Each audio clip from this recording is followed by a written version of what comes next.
Let's look at two numericals to conceptualize more things and we can understand the things better, which we have seen earlier. And I'll also say how to generalize the process to solve numericals. So it is given, it is a single stage gas turbine. So we have one stator and one rotor. We have the entry and leaving is in axial direction. The nozzle efflux angle is 68 degrees. So I will explain what is this. T01 is given as 800.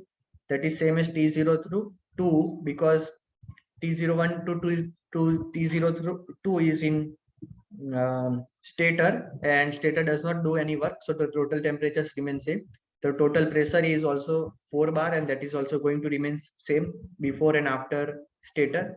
P3 is the exit pressure, exit static pressure, that is 1 bar, that is the ambient. Total to stage efficiency is given as 85%. Mean speed is given at 480. So you must remember why the mean speed is given, because the blades are going to be at a constant diameter, constant mean diameter from the center. We can use mean diameter to define the velocity or the speed of the blade. That's why we have blade speed. If we have blades continuous from the center or the eye of the impeller to the tip, then the diameter is constantly changing. In that case, we cannot directly define, or u mean is not a good representation of the speed. Over there, we have multiple speeds which we can define, that is root of the diameter, eye of the diameter speed, tip of the blade speed, and such that.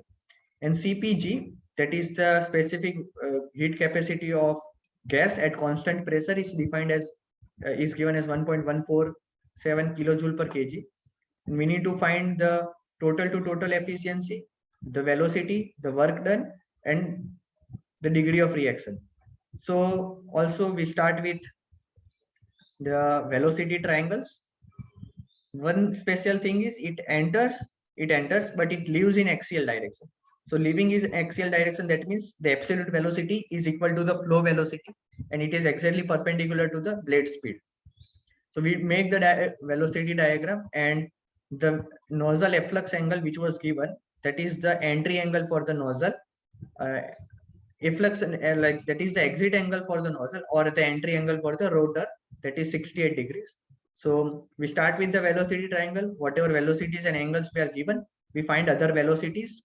And one of the major thing which is given is eta efficiency. So we use the delta T0 expression to find the delta T0, because all other pressure ratio, gamma T01, that is the inlet stagnation temperature, and eta, that is the efficiency, is given. So we can find the total stagnation pressure rise, and we can use the total stagnation pressure rise to find the work done. And we are given with the mean speed and all other required things. So we can find the work done, and from work done expression, so we can find VF, that is the flow velocity, from the given velocity which we have figured out from the velocity triangle. So we know U. So from U we can find out U, and the angle is given. So we can find out the VF, and from VF we can find work. Work is done. VF is done. And in eta degree of reaction formula also, we know it is in terms of velocities or temperatures, which we have seen earlier.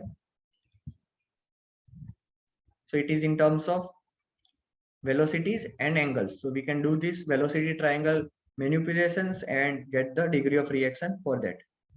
Okay, we stop over here. That's the end of the topic, gas turbines.